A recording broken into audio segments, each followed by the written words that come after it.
for your.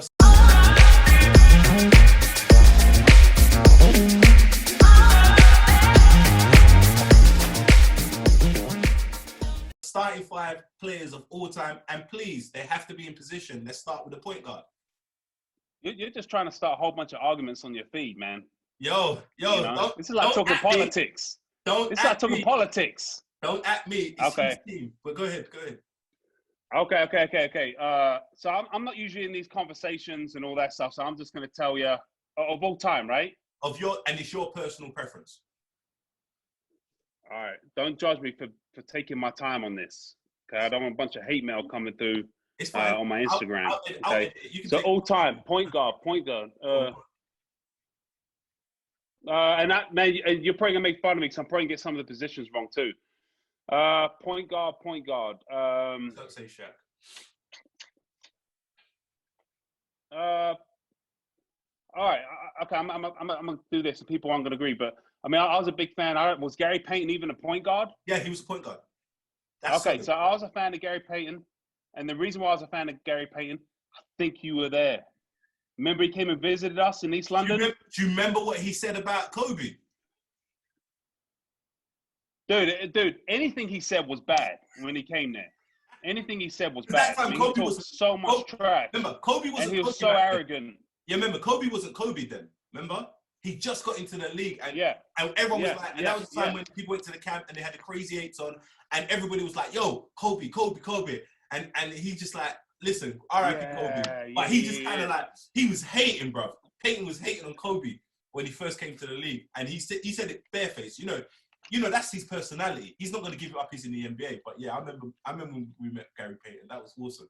He didn't want to be there. He didn't want to be there that day. And he just stood up in front of all of us and he said, "Who wants to challenge me one-on-one? Who in here thinks they can play me one-on-one?" I wish I'd go back in time, man, just so I could stand up and say me and punch him in the face. But I wasn't that brave, But no one stood up. And then he went over to see the big boys he was over there with Andy.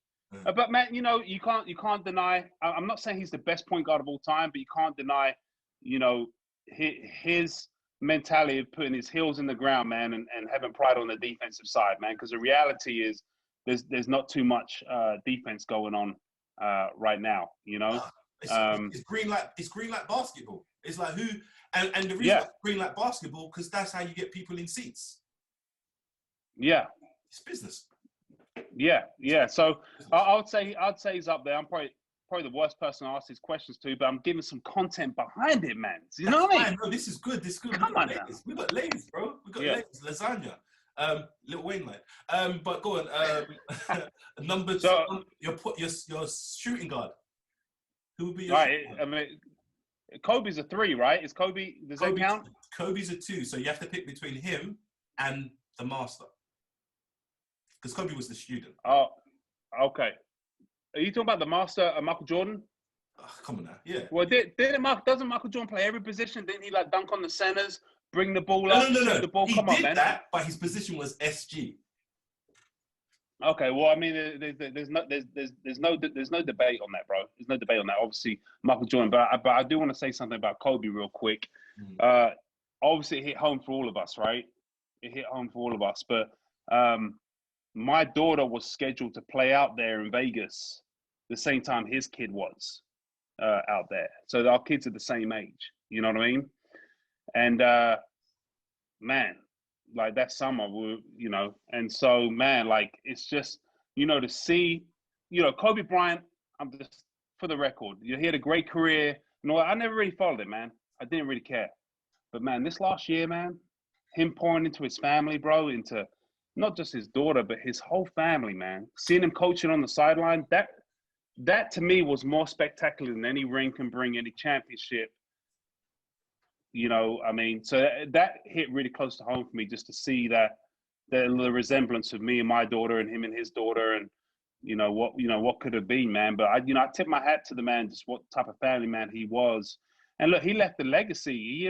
I only saw it for a year, but he left the legacy. It made me want to be a better dad with my kids, and so, rest in peace, Kobe. R.I.P. Kobe. Yeah. Me as well. I wasn't a Kobe fan. I wasn't a Kobe fan. And it wasn't that I was against him.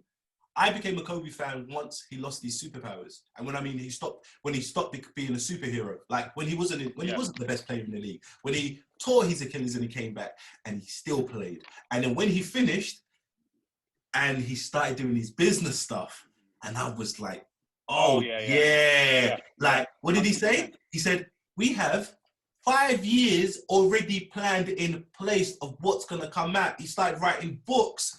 He's got his own what's it? Hogwarts meets basketball, and then you're starting to learn how creative this guy is. Like he's got so many other talents, and when you're watching it, you're like,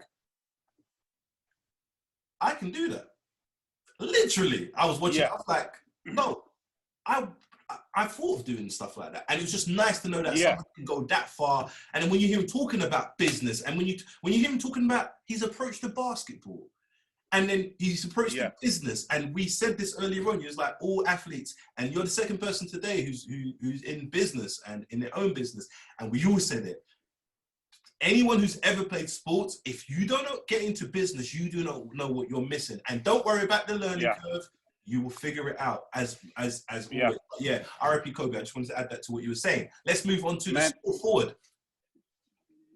Yeah, and I just want to piggyback off what you said. Go ahead. You said something very, very important there. You said, don't worry about the details, just move forward. Like, you got to start, right? Because a lot of people get caught up in all the detail. I spoke to someone who's starting a business now, a very talented guy, and he's starting a landscaping business out here. And he needs help with putting his LLC together, his paperwork and all that stuff. And I just said, dude, you need to go out there and start knocking on the doors. And he already told me he's got 200 people to call. I was like, why? I said, they've already committed. Why aren't you calling those people and putting them on the calendar, bro? Do you get the LLC in 6 months when you got some money coming in? When take action. When do you need that? Everyone who's ever done Good Convo, you get a voice message from me and it goes like this. This is what you're going to hear in the morning. Hi, this is Mantle. Hey, I haven't spoken to you in a long time. Do you mind doing this? And here's a calendar. Pick when's best for you. Oh, I love your process, bro. I love your process. Close. You got it, bro. Close. You got it, bro. You got to close. You got to close. It's all the same. I'm telling you, it's exactly the same. The skills you have in one field is transferable. You just have to believe you can do it. And trust me, this conversation we're dropping dimes in this, you know what I mean? If you catch you catch it. So small forward, go to your small forward, bro. All right, so LeBron James, right? He's small forward, right? Yep. Damn, I'm killing the positions, right? I didn't think you really are. Your team's looking good. Mix and match. I think I'll be saying a center for a point guard and a point guard for a you're forward, right. and then right. You're doing fine. I was worried I was going to mention like a coach as a player or something. I'm killing the game, man. Thanks, bro. That's right. That's right. Bronette free.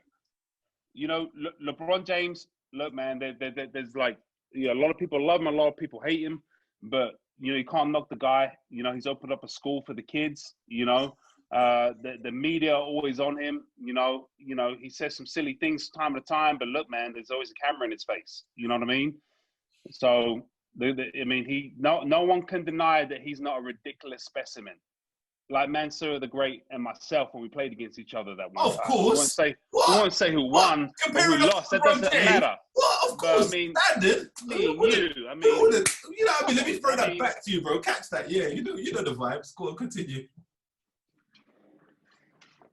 So anyway, thank you, bro. I didn't hang on the ring. I'll try and get the callus. But yeah, so in the story, I think we can all agree on that. And so now we're going forward, right? Power forward. Power forward, man. People are going to hate on me on this one, man. But it was Tim Duncan a power forward? Yep, Timmy. All right. So I'm going to say on a macro level for Tim Duncan, right?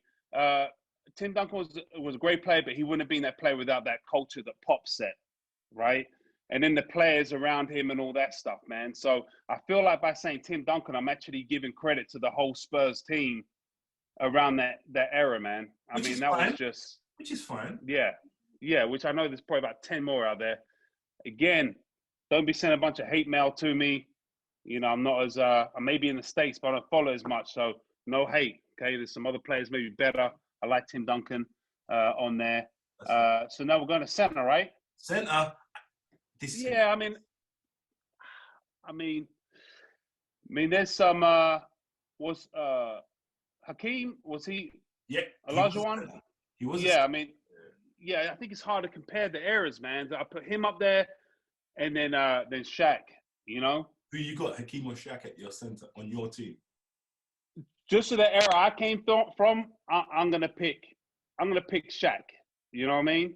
You know, just from there I came through.